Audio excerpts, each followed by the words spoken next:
Good evening and welcome to the November 1st Chatham Select Board Virtual Community Forum. I'm Peter Kokolas, Chair of the Select Board. For everyone know, this is going to be a listening session for the board. Pursuant to Governor Baker's June 16, 2021 signing of an act relative to extending certain COVID-19 measures adopted during the state of emergency, including the extension of his March 12, 2020 order suspending certain provisions of the open meeting law, that's General Law, Chapter 30A, Section 20, until April 1st, 2022.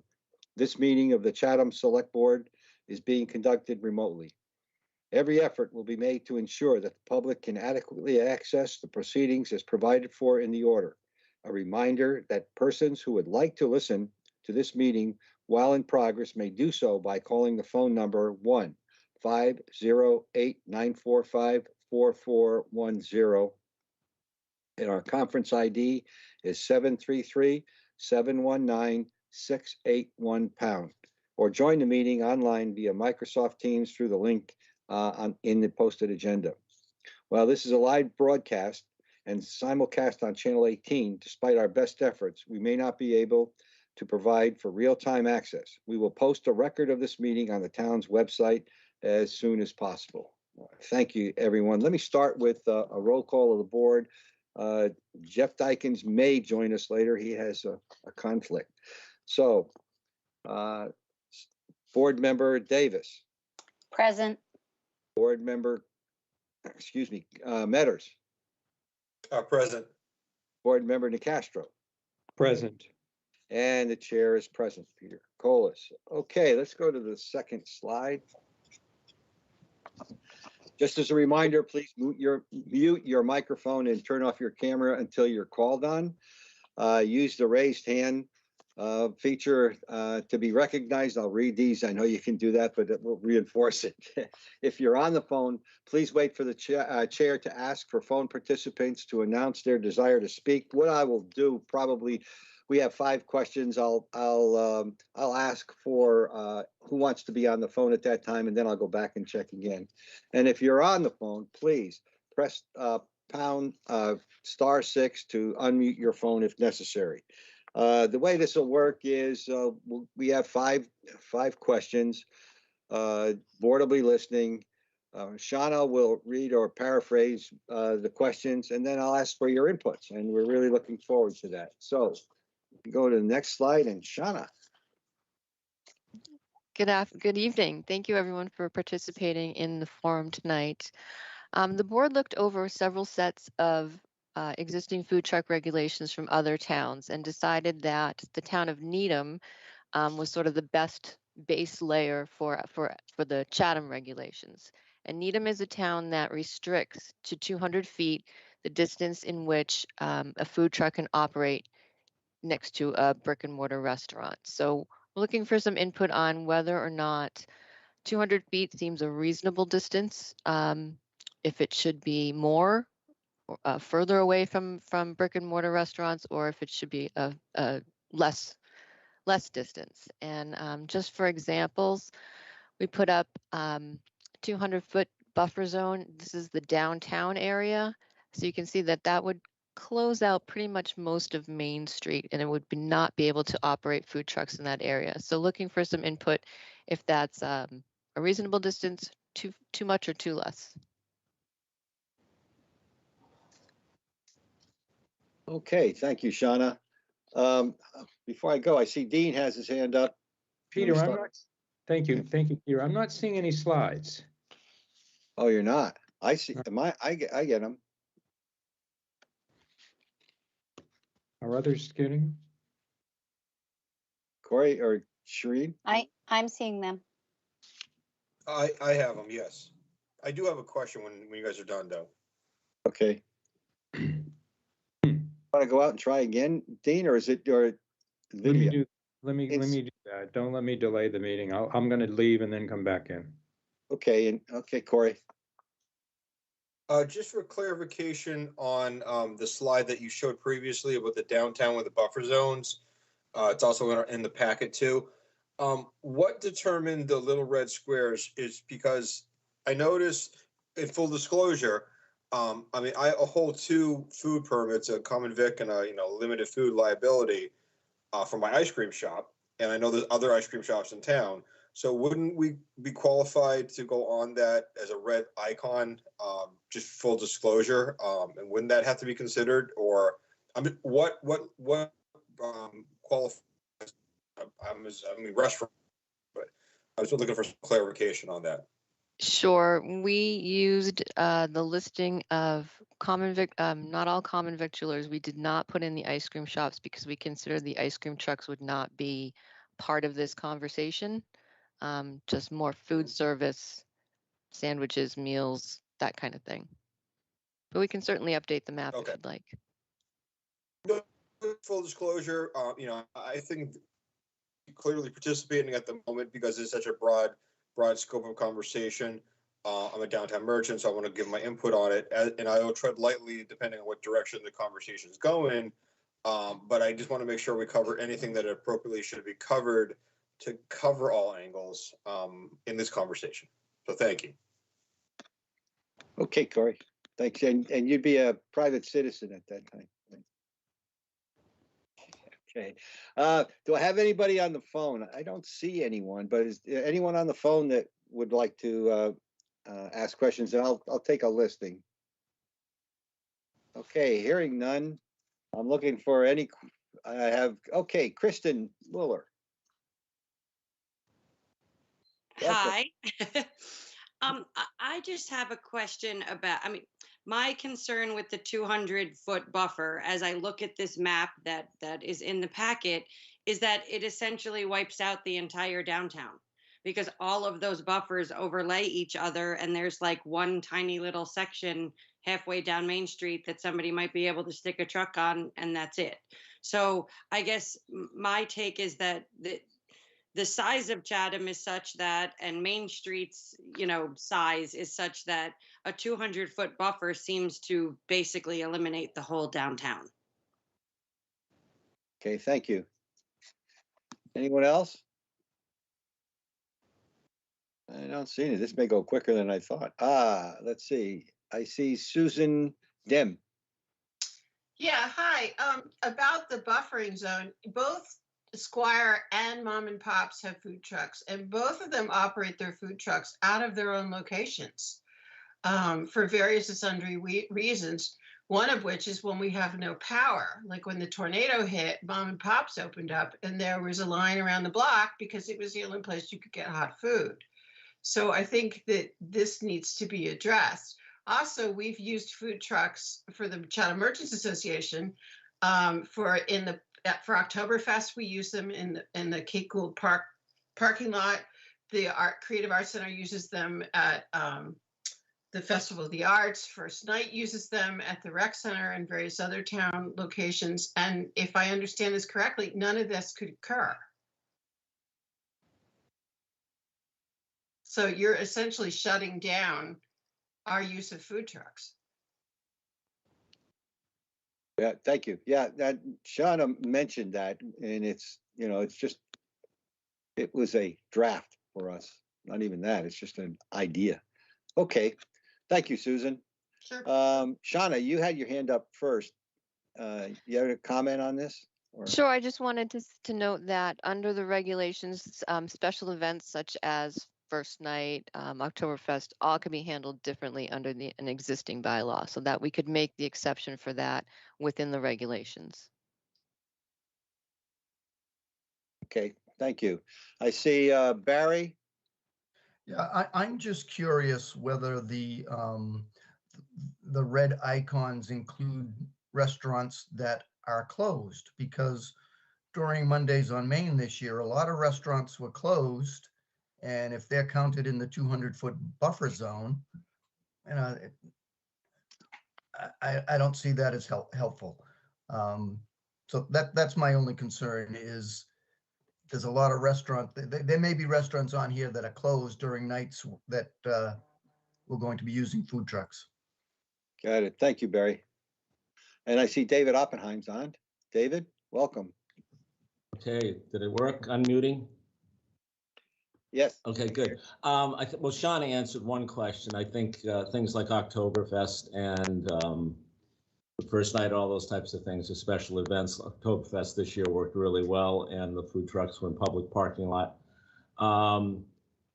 I see the point on Mondays on Main. I'm not sure I have a strong feeling one way or another, but I think, would it be possible if you stuck with this 200 feet or some variation of that to have Mondays on Main potentially be considered as a special event and exempt from the regulations, and much like Oktoberfest or something else?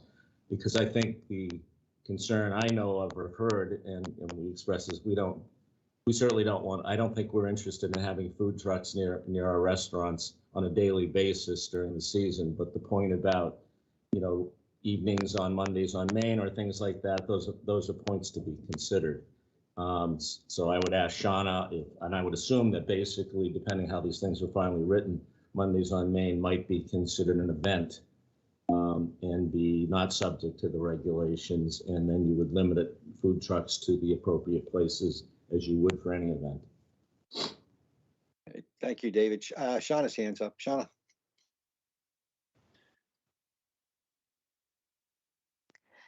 As I just wanted to note that there were 2 comments submitted through Community Voice on this question. One from the username Dogmom. The close proximity of restaurants to parking downtown might make 200 feet unreasonable. Should a food truck be banned from the side parking lot near the Impudent Oyster when clearly they cater to different customers? Should the location of the Squire, Bluefins, and the Goose mean that the whole stretch of Main Street in their block on both sides is off limits? She'd be inclined to have a lower limit of 100 feet to allow food trucks to operate in the high traffic areas downtown. And second comment from Cooper was support no limits at all. So just more food for thought. No pun intended. Yeah. All right. Thank you. Let's see. I still see Kristen and Barry's hand up, and David. I guess you still want to make a comment, or any of you? I tried to lower my hand. I don't know if it worked. This is Barry. Yep. It just went down. Okay.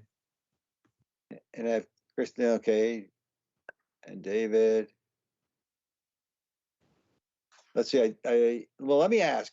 Is there anyone on the phone that would like to speak? Okay, I see Jill's hands up as a new one. Jill?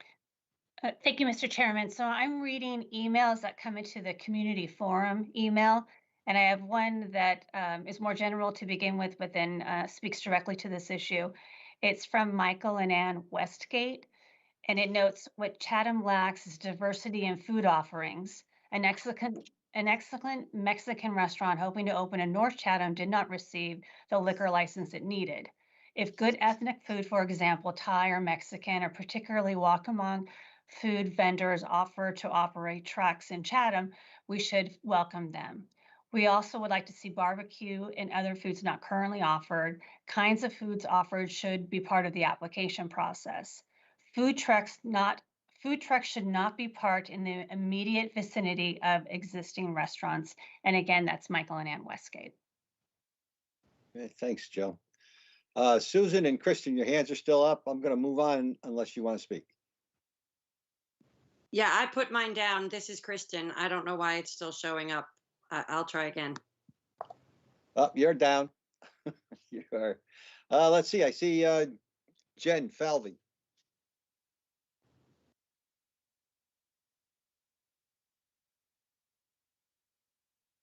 Jen, your hands up.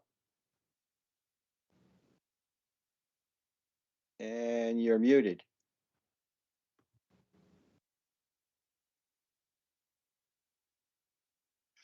Okay, let me move over to Mary Sullivan, who's also muted, and your hands up, and I'll come back to Jen. Hi, we're unmuted. This is Jim Sullivan, Mary's husband. We're sitting here. We're sitting here having dinner, which is an appropriate thing to do on a discussion about food trucks. One of the things I just wanted to make a comment on was This summer, it was very difficult to get a reservation at any of the restaurants. For example, we had some people coming into town in August, and by the beginning of July, we couldn't get a reservation for the entire month of August at the Del Mar. So there are times, I mean, I don't see where the food trucks are going to hinder the restaurant businesses, which are already at capacity or over. So I just wanted to make that comment. Okay, thank you. Let's see, Mary Sullivan. Come back, and you're on mute again. There That you go. was Mary. I was Jim, her husband, Right. speaking. Oh, I'm sorry. It was both of I us. thought it was Jen Falvey. Okay, I apologize. No problem. All right, let's see. I've got a lot of hands up, but first let me try Susan Dim and David Oppenheim again. If both of you want to speak? Just a yes or a no. My hand, I think, is down. It should be down. My hand should be down too. All right, thank you. Yep, and now let's see, Karen. Yes, can you hear me? Yes, I can. Welcome. Okay, great. I agree with the Sullivans. I have heard so many people complain this year that they could not get into a restaurant. There was no place to eat. I think this would allow some wonderful options to people who may not want to eat in a restaurant or cannot get in. My only concern is with the distance is I have no idea where these food trucks are going to park. And our parking is so limited in Chatham already. I just don't want to see the food trucks taking away crucial parking from the town. Thank you. Let's see, do we have anyone else? Well, I see Sullivan's and Mueller up again. I really meant to put mine up this time. Kristen. Don't worry, we're good. Sullivan's, how about you? Well, we had put our hand down, but if we're back on, how about like looking at places like the elementary school parking lot would be a wonderful place for food trucks and would not impact downtown parking at all. Okay, thank you. I see Jill. No, my hand's down on my side. Is that right? I wonder why I'm Yeah, seeing it. I do see Kristen Muller. Kristen's up. Yes, I really am up again. I'm sorry. Okay, go I ahead. do have a question though, because Jen Falvey cannot get her computer off of mute. So I told her I would say what she was going to say. Okay, thanks. So her question is about private property, because I own the building at 400 Main Street and she is a merchant in the building. And one of our questions is, because it's private property, would we not be allowed to have a food truck park in our parking lot? A lot of the regulations in the proposal seem to address public ways, and there was very limited language on private property. I know that the new merchant across the street at 402 or 401, I guess it is, also has had similar questions. And, you know, we kind of want to know, because I have a bagel shop in my building. We have a big circle buffer around our building because I have a food establishment, but he's not open on Mondays on Main. And so at our end of town, there is no food on Monday nights. And a lot of people don't want to go sit down in a restaurant anyway. So to be able to have a food truck either in our parking lot or the private parking lot across the street would very much service the east end of town. But it's a bit unclear how any of this pertains to private property. Okay, thank you. I think we addressed this once before, but we'll put it on there. Let's see, do I have anybody? David? I have, yeah, I realize we're dealing with downtown, I think. I got on a little late, but one of the things that it allows is food trucks. Certainly talks about public parking lots as being viable, Harding's Beach, places like that. But then it talks about food trucks being on a public way. I don't understand that at all. Could somebody give me, perhaps whoever's been involved with this, an example of a public way, which I assume means a road, where one would want to consider allowing a food truck and how that food truck wouldn't possibly impact traffic? I'd just like an example, because I couldn't think of a single one where you could put a food truck in a public way and still allow for two-way traffic to flow normally. So I was just wondering if somebody could give me an example, because they've obviously thought about this.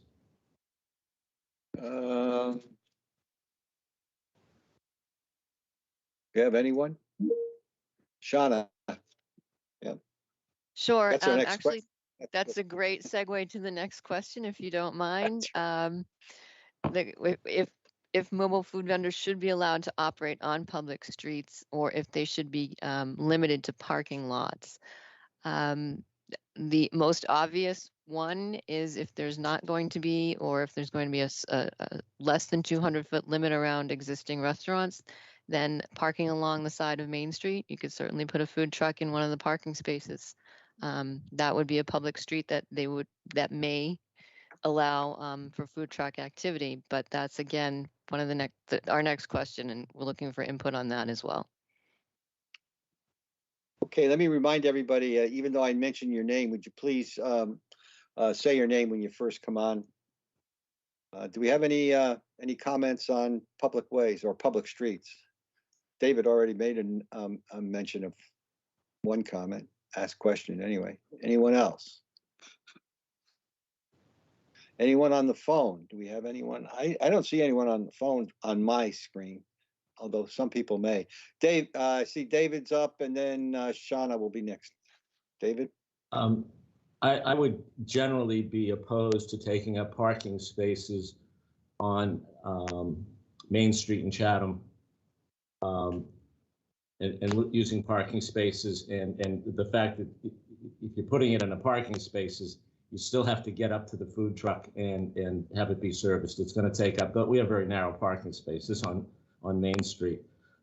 That said, the only time I would consider it would be possibly for things like Oktoberfest, but in those cases, we put them in our public parking lots, which I think is a much more appropriate place to do it. If you were starting to ease the idea of 200 feet around the brick and mortar, certainly the public parking lot next to the town hall is a good place. You can set up a food truck there and have the traffic still continue to flow reasonably. But having a food truck right on Main Street, I think, is not a good idea. Again, addressing the 400 Main Street question, if you decide to ease it up, another possibility could be the parking lot at Eldridge Garage.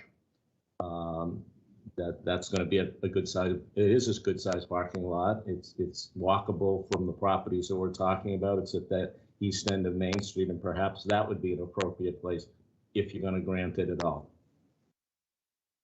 Thank you, David. Shauna was up, and then Mary Sullivan, and then the Sullivans. Excuse me. Go ahead, Shauna. Yeah, just some more comments through the community voice. Sean says yes, they should be allowed on public right-of-ways. Sue C says she's not sure in regard to on street. It seems that if the Chatham Police and Fire should weigh in on this question. And Cooper says, assuming that Chatham Police agree the location is safe for motorists and diners, coupled with it not slowing or interfering with steady traffic flow, sure, why not? Okay, thank you. And the Sullivan, please announce your name when you come on, like you did look for. Thanks. Perfect. This is Jim and Mary Sullivan sitting at our dining room table. And just the comment I just wanted to make on the public right-of-ways along roadways, which I agree with Dave Oppenheim, what he said about, just, taking up parking spaces and that is, of course, a concern with limited parking in downtown. But with the corollary to that is, taking up a parking space in a parking lot versus one on Main Street, it's a parking space no matter what. And this past year or the last 2 years with COVID, we've had these pickup zones in front of places such as the Bluefin where we've taken away parking spaces for pickup zones at various restaurants. So I don't see why there's if we're going to limit that, I think we have to also look at, do we limit whether we can have pickup zones at the brick and mortar restaurants? Okay, thank you. I don't see anyone else. Anybody on the phone? Okay, seeing now, let's go to number 3, Sam. Sure. So the next question is, how should mobile food vendors be permitted? I've seen different regulations address it in different ways. In some, the town specifies where and when food trucks are able to operate. You can do it that way. We can pick when and where, or we can make it part of the application process where the applicant proposes a location, a date, a time, and they're all handled on an individual basis. So like opinions on that. Okay. I am not seeing anyone. You're gonna make it hard for us. Well done. Any comments come in, Jill? I don't see your hand up either. No new emails. Okay. I see 2 hands now. The first one, I think, was the Sullivans again, and then David Oppenheim. Okay. Sullivans. Our hand's not up. Oh, okay. Yeah, David's hand's up. Okay. No, I think the idea, especially of things where there might be a more steady thing like the Route 137 parking lot for the bike path, perhaps a Harding Beach or things. I think that those are I think they're very appropriate places for food trucks, and they're very underserved. And I think permits should be on a location basis and a rough time basis. I don't think they should just be able to move around wherever they feel like it any given day, because then I think it's going to become the Wild West. I also think that if you're going to put in initial regulations, you should start small and see how it works and keep it very limited. You can always expand it. But the idea to leave it wide open initially, I think, is going to make it less chance of it being successful and causing more problems. So I would suggest strongly that the obvious places, like the bike path or Harding's or things like that are underserved, or our town parking lots, it should be very specific to where they are, and the time should be specific, days of the week, etc. Thank you, David. I see Peter Guest. And would you, give your name when you come on, please? Yes, good evening, Chair. This is Peter Higgins, Dogfish Taco Company.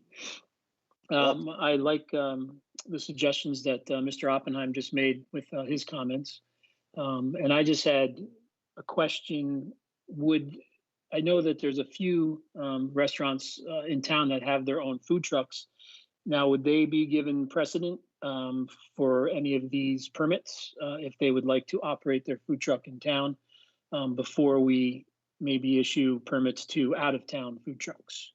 I didn't know where to ask that question since we're talking about permits here.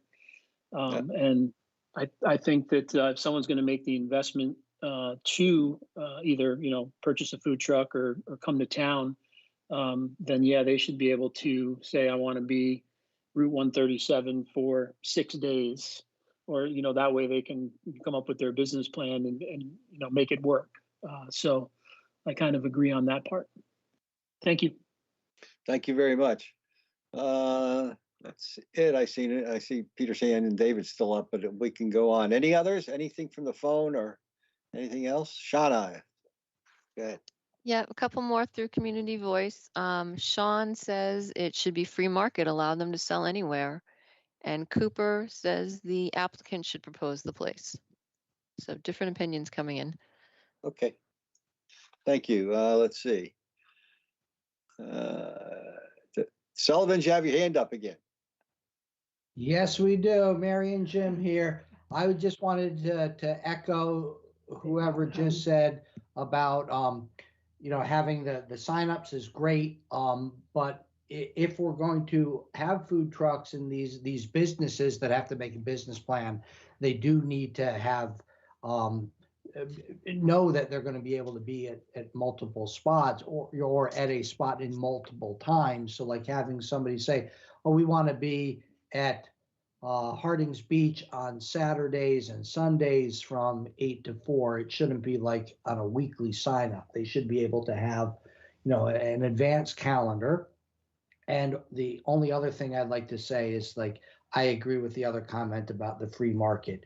If a local business wants to invest in a food truck to participate in the same business plan as other people, that should be great, but everybody should be on an even playing field. That's it. Okay, thank you. Let's see, I still see Peter, Guest, and David. I'm going to assume that it's my side that's on.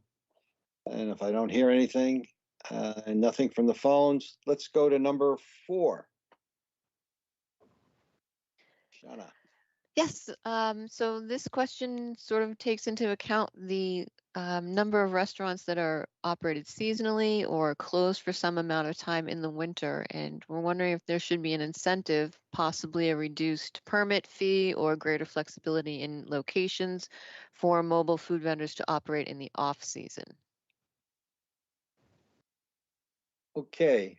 Let me take someone new. It's Barry. Yeah, this is Barry Desolets, and I think that is a phenomenal idea. Right now downtown, I drove through a couple of times today, and for lack of better word, it was dead.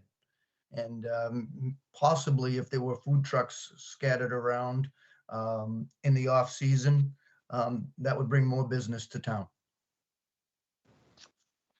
Okay, thank you. David or Peter? David Oppenheim? I have my hand down, I thought. That's okay. Yeah, it's down. Peter, Guest, again. My Nope. hand's down, All sir. right. Yeah, no problem. Anyone else? Shauna, anything, or Jill? Yeah, Shauna.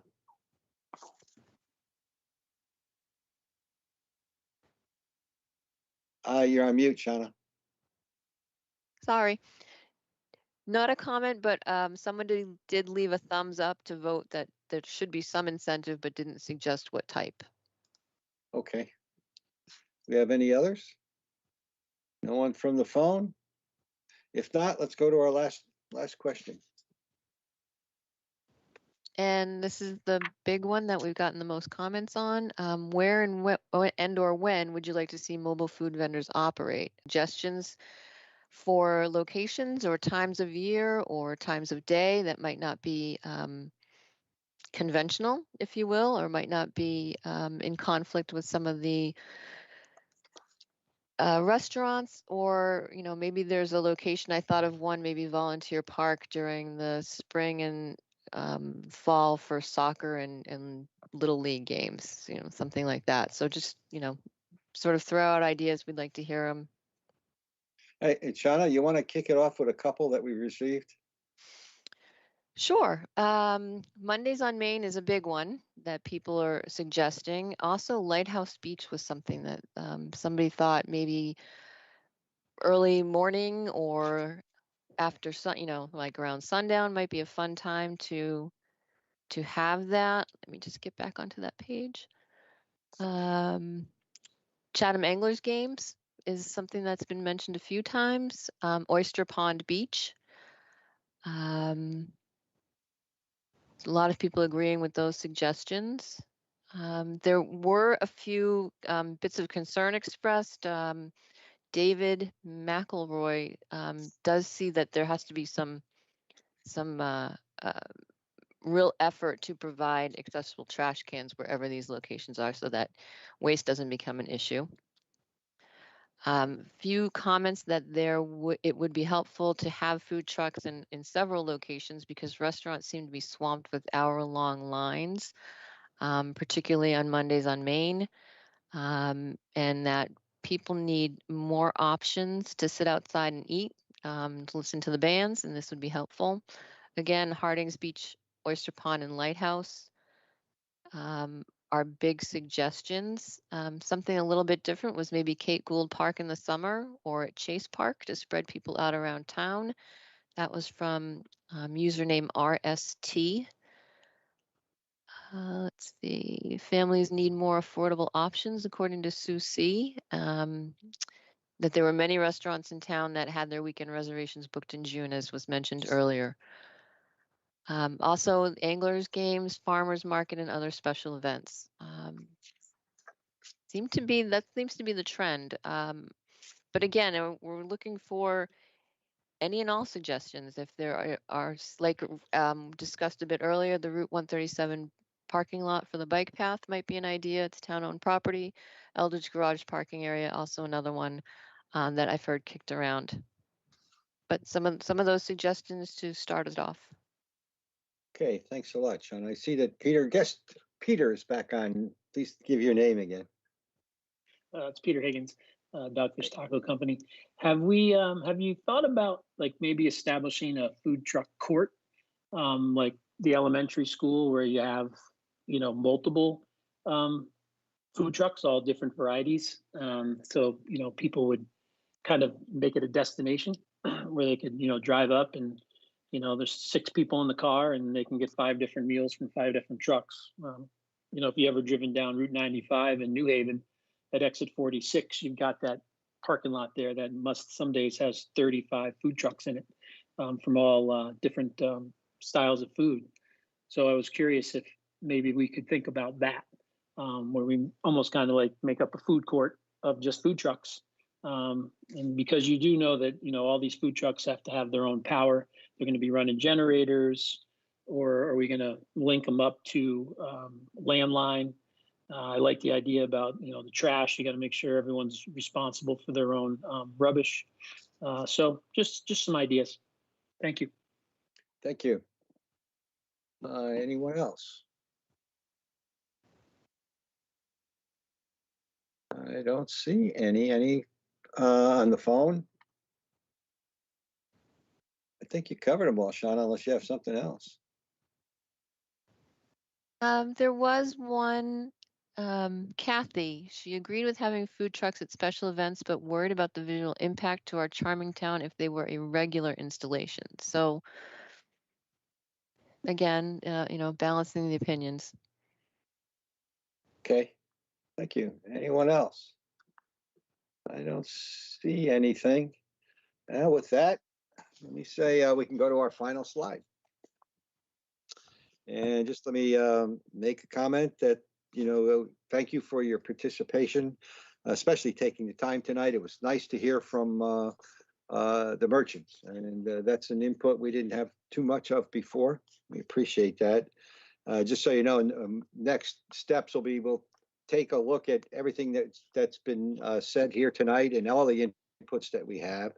And then we'll come up with some policy direction and try to get a draft and then get a draft regulation set up, which will go out to the public, and we'll have a discussion at a regular select board meeting, and either probably just try to decide on something or get everything, at least get a position that we have a draft to, and then vote on it.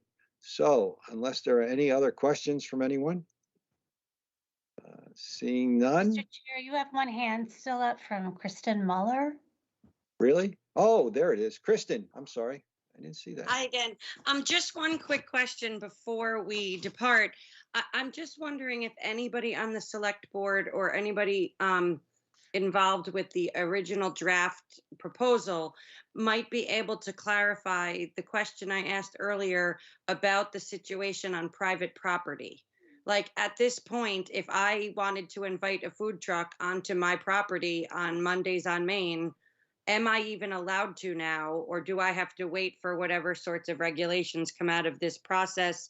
It's just sort of unclear as to how private property is regulated and if that's different from how public property will be regulated. Good question, and I apologize. I was going to answer that, but I see Shauna's hands up. Go ahead, Shauna.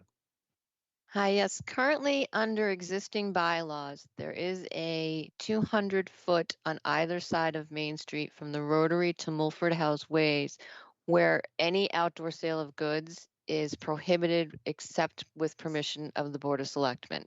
That's one of the bylaws that would need to be addressed, and how either modified or exempted through the regulations, because it is something that's on the books now and we would have to deal with it in some way. So the answer to the question is right now, given your location and your proximity to Main Street, you would need permission from the board to have any kind of outdoor sales on your property. Okay, and helps. part two of that question is, even if I did get permission from the board, would it be allowed to be something where I could then have the public paying for their goods? Or somebody had suggested to me at one point that if I had a food truck, it would have to be free. Right, because of the outdoor public sale of goods. sales. Yes. Okay, Yes. thank you. Okay. Okay, thank you. Let's see. I saw another. Peter, go ahead, and then David Oppenheim. Peter Higgins. Yeah, Peter Higgins here. In the second page of the the draft bylaw that's sitting in front of me under number 1, locations on the second page, letter D and letter E do kind of address the public access on private property and private functions on private property. So I believe that there is being addressed in here. I understand the 200-foot bylaw, and Shanna saying that the board would have to look at that. But it looks like you guys are addressing the public-private access in these regulations, if I'm not mistaken. Thanks. Okay, thank you. David? Yeah, Pete brought that up. That's interesting because I don't really understand. I mean, for example, if you live in a residential neighborhood along 28 and you want to have a birthday party for your kid, I would assume you can get a pizza truck there or something like that without going through too many hoops. That's sort of a special event. But I'm assuming, or I'm hoping, I guess, that these regulations do not in any way contemplate that a residential piece of property along Route 28 or anywhere in town is going to be able to request that a food truck operate out of there. I would assume that would be contrary to zoning. But I don't think the regulations as written are very clear on that. So I can't imagine anybody's contemplating that, but I certainly hope the regulations make that clear, or if it is being contemplated, that it goes away. Okay, thank you. Sean, I see Kristen, and then unless Shauna, you have something to answer to that, or should I go to Kristen? My hand is down, sorry. Okay, and Kristen's hands that went down also. So Sure, any other, oh, go ahead. Private events on private property was something that we would exempt, as food trucks are a popular option, as noted for a children's birthday party or a wedding reception, that kind of thing. So private events on private property would be exempted, but we would address within the regulations service to the public on a private property. That would be addressed. Okay, thank you. Jill? Thank you. I received a question regarding the implementation schedule of the new regulations. Is there any thoughts to that? Would it be as soon as next summer or otherwise? Generally, I'll answer that. I'd like to definitely get it done before next summer. And sooner than that. But we have a lot on our plate, but yes, I think so. Unless, Jill, you have a comment? I'll give you a shot. No, actually, I put my hand down. So, Okay. All right. we'll come back to the board with the comments compiled from this forum and any other public comments we received, and then the board can make that policy decision about when to implement. Okay, thank you. And then David's back on. Go ahead, David. No, I'm actually down, but since you called on me, with what Shauna just said, that concerns me. I don't think you're talking about private property that is zoned commercially, that's one thing. If you're talking about private property that is not commercially zoned, I don't think that should be contemplated at all. I mean, I wouldn't want somebody, you know, we have friends that have let's say you have a house on Kroll Road and somebody says, well, there's no food services on Kroll Road. I'd like to have a food truck on Wednesday nights on Kroll Road because of some reason. I mean, I don't even think that should be something that can be applied for. So if the regulation is being left to allow for that to be even applied for, I would disagree wholeheartedly. Okay, got it. Thank you. Anything else? Okay, I don't see anything more. And we could have a motion to adjourn. So again, thank you everyone for participating. I really appreciate it. Motion to adjourn. Can I have a second? Second. See a second from Dean. Shireen, Aye. Corey, Aye. and Dean. Aye. Chair says aye. Thank you, everyone, and we're adjourned. Good night now. Thank you. Good night. Good night, everyone.